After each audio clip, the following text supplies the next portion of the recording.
Hi guys, I hope you are doing well. Today we'll talk about how to fix or how to solve the problem of stuck on starting on flow. You will go to settings here in this first page. Then here in this window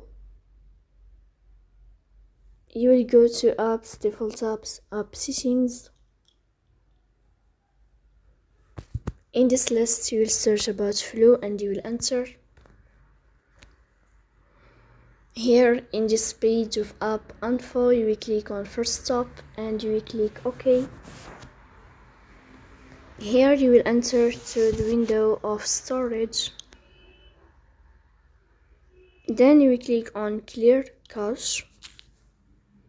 In the end you will turn off your phone and you will restart your phone again to fix that problem. So please don't forget to support us by liking